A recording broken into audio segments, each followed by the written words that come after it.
whenever I sat down, I could feel like shaking my head. I'm just hearing the music on my head. And in my inbox, men were flowing. Even on the road when I'm walking, men could notice me every now and then. And those who were even approaching me were so many. So for me, in my heart, I was like, this is a temptation. This is not normal. So I took a day, I prayed and I fasted, and it all disappeared. And when I was fasting and praying, I asked Almighty God to bless me with a husband, because He Himself told us that it's good for a person to stay with a partner. It's not good to be alone. So I decided to give someone a chance, at least for my daughter to have a father, and at least for me to settle.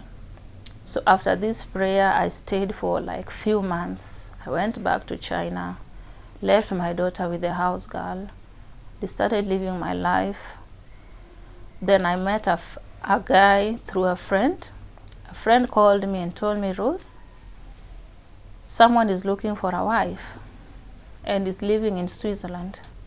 So this person is going to come to Kenya, and I want you to meet the guy. He's very serious. So for me, I was like, no, I don't want, especially my tribe. I don't like Luo guys. She was like, no, please, don't let me down. I already told him there's a nice lady, decent, she doesn't jump around, so please don't let me down. So I was like, okay, let me just be talking to him, but nothing serious. We started dating with a guy. We agreed to meet back home in December. That was now 2017 now. We met here in Kenya. He came all the way from Switzerland. So he came around 22nd December. So when he came on 23rd in the evening, the brother came here in my house, and they were rushing me like, we have to take you home. We have to take you home. Our parents are waiting for you. Then I was like, no, we can't go right now. I'm not ready. I'm not prepared. You guys just go. I'll follow you. They refused. They're like, no, mommy and daddy are waiting for you. So they just rushed me and we went. When we reached to Kisumu the next day, because we had to sleep in a hotel, the guy is the firstborn in their home. And it's like he's living all his life in Europe. So they wanted him to build a house as a firstborn, at least to open a way for the young ones to start building and pay dowries for their wives and all that. But he never did. And the guy was still married to a white man, of which I didn't know. For me, he told me that they separated.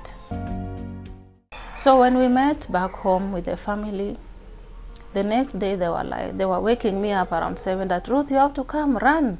We want to build for you a house. You have to do quickly. So we left the hotel, we went. Whenever they were doing things like, okay, start digging the hole. You have to start for the workers. Then they continue. Later they're like, okay, come and put these timbers for them to build. Come and give them iron sheet. Like I was doing everything, cooking, doing everything for them. We are eating there together. I didn't know that in my culture, these things are not supposed to be like that. Yeah, they were wrong. And when we were busy inside cooking, like after a few days, there's a lady who's married there. She's a lawyer by tribe. She started telling me that, Ruth, do you know what? The time you entered in this compound, the first thing they did, they put some medicine at the door for you to pass. And the first meal you ate from this home, they also put some juju inside. So I was like, why? That for you to stay, they don't want you to go. I'm like, okay, so why is that? That, yeah, because you know, your husband to be like has disappeared from them, so they want someone at least to stay home, and at least when he disappeared and go back to Europe, there is someone who is here holding for him. So for me, I didn't mind, because I thought, okay, maybe she's just jealous, because I was like, okay, if she's saying that these people are witches, why is she here? So I didn't care about that. So we stayed like that. The house was built. When it was done, he just came to me around 3 in the evening. I'm like, he was like, okay, tomorrow we are going to your home. We are taking you home. to your family, like we are going for introduction. All of us will just enter one car and go. That was the time my eyes opened. I'm like, no, you can't go to my home like that, because I have to inform my people first. They don't know that I'm here, and they didn't know that I came to Kisumu, so I can't just leave like that and go with you guys.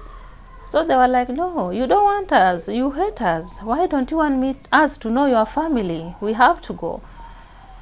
Then I was like, okay, we will meet, but not my home in Uyoma. We will meet.